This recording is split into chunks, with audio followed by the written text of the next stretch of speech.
Fala, senhores! Beleza? A gente vai à prova da UERJ de 2022. Vamos às questões. Vamos à questão de número 41 desse exame. Para uma experiência de misturas, há 3 líquidos disponíveis em um laboratório. Tem o X, Y e Z. Ok, senhores? Em 2 recipientes transparentes foram adicionados volumes iguais desses 2 líquidos à temperatura ambiente. Observe a tabela aí. Então ele dá uma tabela com os 3 líquidos, as substâncias e as suas densidades em grama por centímetro cúbico. Tendo em vista as propriedades dos líquidos, as misturas heterogêneas possíveis são as representadas em.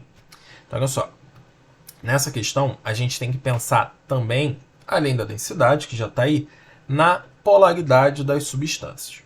Bem rapidinho, como é que a gente vê isso melhor? Para a gente não perder muito tempo, o que eu vou falar aqui? Ó? A água, todo mundo conhece, todo mundo sabe que é polar. Por conta da sua geometria angular, sobra um par de elétrons no átomo central, sua geometria angular, e o momento de polar resultante é diferente de zero, então é uma molécula polar.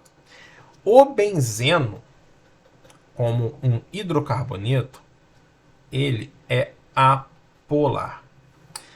Tetraclorometano. Eu vou desenhar ele aqui para a gente ver, mas vai ser rapidinho. Tetraclorometano. Eu tenho 4 átomos de cloro, tetracloro, e eu tenho metano, que esse prefixo met indica um carbono. Então eu tenho aqui um carbono e eu tenho 4 átomos de cloro. Então, eu não desenho na geometria, mas eu tenho uma geometria tetraédrica e eu tenho 4 ligantes iguais no átomo central. Então, eu tenho uma molécula apolar também, tá? O seu momento de polar resultante também é igual a zero. No caso, também não, porque a água não é igual a zero. Mas é igual a zero, então é apolar. Então, olha só, eu tenho essas 3 substâncias. 2 são apolares e uma é polar, ok?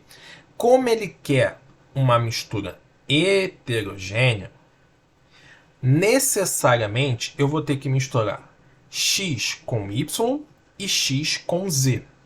Por quê? A água é o único polar, a única substância polar. Então ela não vai ser miscível a nenhuma das outras duas. Tá? Então se eu misturar o benzeno e o tetraclorometano, eu vou ter uma mistura homogênea. Beleza? Então necessariamente, nesses 2 frascos das alternativas, eu tenho que ter X e Y e X e Z. Dessa maneira, a gente consegue eliminar 2 alternativas aqui. Ó. Se eu colocar X... Vou botar aqui. Ó. Se eu colocar X e Y juntos, não forma heterogêneo. Já tira essa letra A. De novo aqui, ó. X e Y. Tchau. Beleza? Então, a gente fica na C e na D. Ó. X e Y, Z e X. X e Y, X e Z. Perfeito. Só que qual dessas duas aqui é a alternativa correta? Agora a gente vai analisar pela densidade. Tranquilo? Olha só. A água é mais densa que o benzeno. Então, se a gente fosse misturar aqui, eu teria a água, do jeito que está aqui, a água em cima do benzeno. Mas se eu pegar X e Z, o Z, que é o tetraclorometano, é mais denso que a água. Então, por ser mais denso, ele vai ficar no fundo do frasco. Então, olha só, vamos analisar o primeiro frasco aqui. Ó. X e Y. Cara, o X é o mais denso, vai ficar embaixo. Então, ó, tá errado isso aqui. Vamos aqui, ó, na alternativa D. O X está aqui embaixo, misturado com Y. Perfeito, certinho. Então, ó, essa daqui, essa mistura está certa. Vamos para a segunda.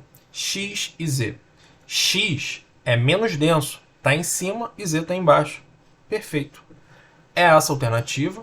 Letra D é o nosso gabarito. Bem de boa, né? A gente só tinha que analisar polaridade e depois verificar pela densidade.